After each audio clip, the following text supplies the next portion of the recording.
there was a lot of haters voicing their opinions, especially on my review of Napoleon, which was overall I was quite angry at the bad reviews because I thought, well, this isn't actually a bad film. I came out of the cinema really happy. I didn't go in looking to find out about Napoleon, although maybe after watching it you might want to dig deeper, but I wasn't expecting to get all the answers. Most of the people were upset about the timelines, about the Battle of Waterloo and things not being quite right. They hated the way Joaquin Phoenix kind of, I mean, I do feel, especially after watching other films where they at least attempt accents or languages. For instance, Russell Crowe is an Italian in the Pope's Exorcist, which you probably haven't seen, but at least he gives the Italian a go. Joaquin Phoenix or no one has to really give a language or an accent a go. Was it lazy? Was it as bad as people say? What do you think? I think that it's very clear that everyone just went with their own accent, and there was no attempt to have faux French, because Vanessa Kirby didn't attempt to do a French accent either. Okay, um, I think that the really polarizing part of Napoleon is twofold. Firstly, when he slaps Josephine, um, everyone has said that is out of character, even for a man who led to the death of millions of people across Europe. And I think that's a little bit of artistic license which we could have done without. If you look at Blonde, we have the repeated abuse of Marilyn Monroe by men. And to a certain degree in Oppenheimer, his disregard for Florence Pugh's character as, a dalliance beyond that. Okay. So actually, even a mild degree of violence, which would, no basis whatsoever, I think that's one that could go to one side. The French hated the film and entirely understand why they disliked it, because it only really focuses on two things: his military campaigns and his relationship with women, and particularly Josephine. And again, I thought Vanessa Kirby was excellent in that role. Whereas this was someone who was the foundation of the codification of the Republic. Okay, it's a law system, the civil code, which is used in France and elsewhere. 42 nations, I think, have some elements of it in their legal system now, completely ignored. Now, that's fine, because I already made the point with Oppenheimer, you're only going to get a certain part of it. But for the French, one of the things you might find interesting, okay, is that some of the write-ups, and I never really saw of it in these terms, but sometimes the French liken Waterloo to us with Dunkirk. Everything was tried. This was the last chance, and he did everything he possibly could. Okay, now Shannon Seelin, okay, blogger, has a media presence looking at the bounds of history, which I think is from a website. She actually has a page where she's looked at the Napoleon in alternative history. So just bear with me on this one. There's a huge boost in alternative history, TV novels and films. And in France, it's largely about Napoleon being successful. All right. And she comes up with about 20 books that are actually looking at Napoleon's success if he'd won at Waterloo. I always said that it turned with the wind. So I think not only are you not representing a French leader in the way that you might have expected, but also there comes a point that there's deep down amongst the French saying, well, Napoleon may have failed in taking over Europe, but look what he has left us as a legacy. So this alternative history is, I think, is very interesting. That you have novels and books from the period right the way through the present day, and I thought Joaquin Phoenix's performance was very good. Me too. I thought as a piece of art and as an actor, he's doing a superb job to entertain. Not necessarily the best depiction of Napoleon or what he was like, but for me, I love Joaquin Phoenix, and I think generally, if you like Joaquin, I've had other people say this. If you like Joaquin, you're going to enjoy his performance. Yeah, yeah. There's a lot of people who don't like Joaquin. I'm not sure if you've seen Buffalo Soldier, but I remember those kind of films where he just there's something about him. Can't put your finger on it, but he's good. Oh no, he certainly he develops a character, and he has an acting style which was.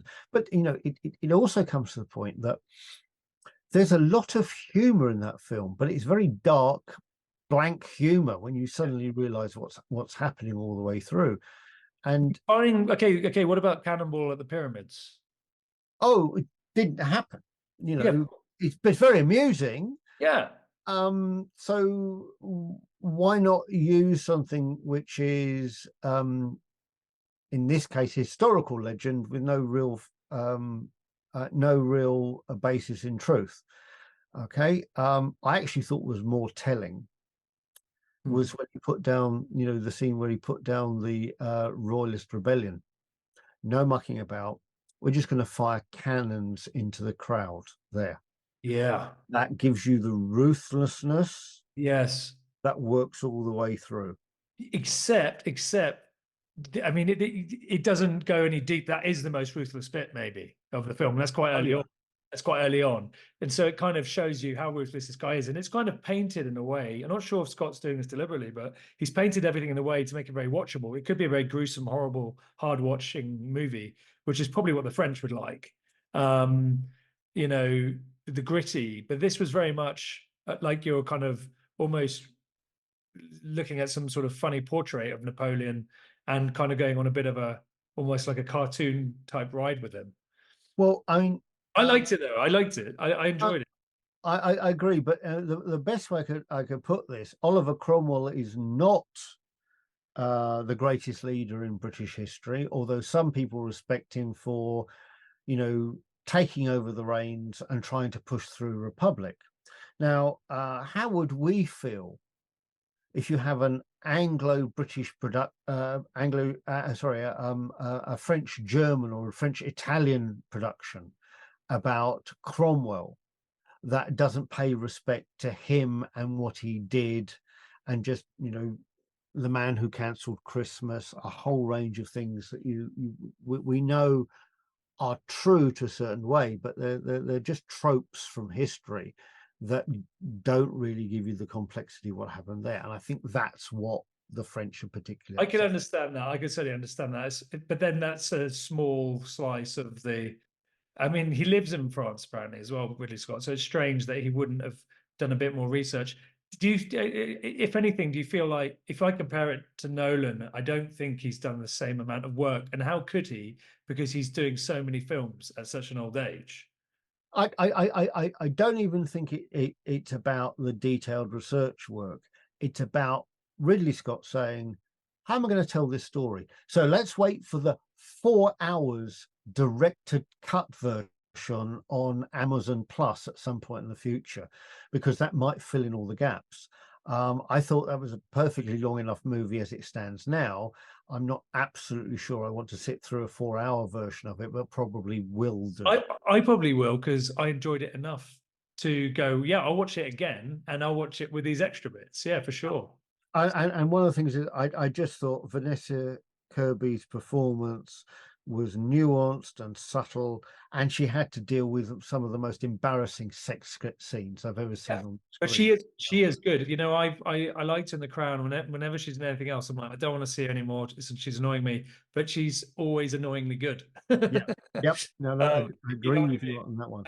But there's an interesting sort of thing here I just want to pick up on, which is these historic films. People historically, and I think I've heard you say it in other contexts before, but historically, we don't necessarily know exactly what did happen or what someone did look like, or, and how people are expecting films to suddenly show people exactly how it was. But there's also many different angles into history and different ways to look at things, where you're focusing your attention, or whose opinion are you taking, or whose book are you reading? Well, one of the things I was just looking back on the film Suffragette with Carrie Mulligan, and we're about to talk about Maestro, where she's fantastic. And I looked at it again, and I thought they've used fictitious characters. They've told the story in a well regarded way, but they've actually made up all the people, bar about 4 in the entire film. Okay? Now, there is an incredibly rich history about the women who actually put themselves on the line. And you've got to remember that this is not women putting protests up. This is arson, bombing, breaking windows, hunger strikes, absolutely all of it there. And I thought, well, I would have thought that one really needed few more to names. grounded in the actual events. How you might manipulate, okay, an individual character or draw them together for the narrative thrust, that's one thing. Yeah. And I one of the things I also found, just a aside, we talked about Blonde, and I thought the portrayal of Marilyn Monroe was spectacularly good, but some of the context there was we've said challenging, and she is being used by everybody. Ridley Scott does battle scenes very well. Oh, they were great. Yeah. Yeah.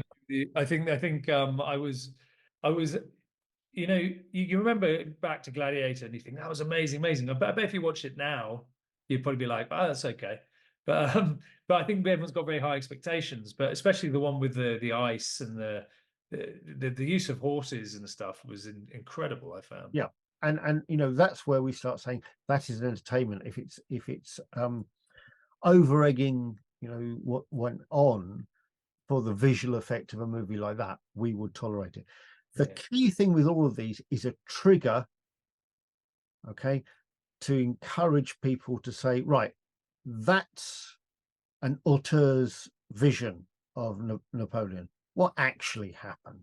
That's where biopics are a gateway to public history, because if you're expecting them to be a documentary, think again.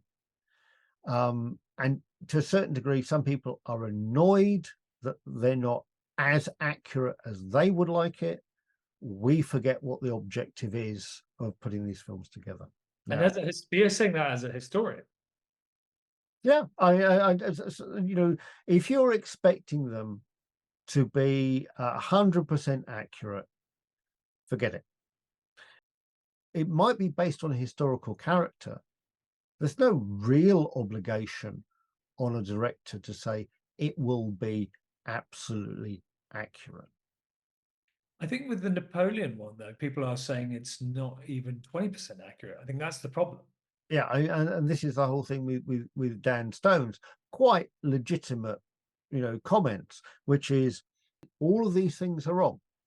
Okay, well, if you want wrong in the movies, just watch Braveheart.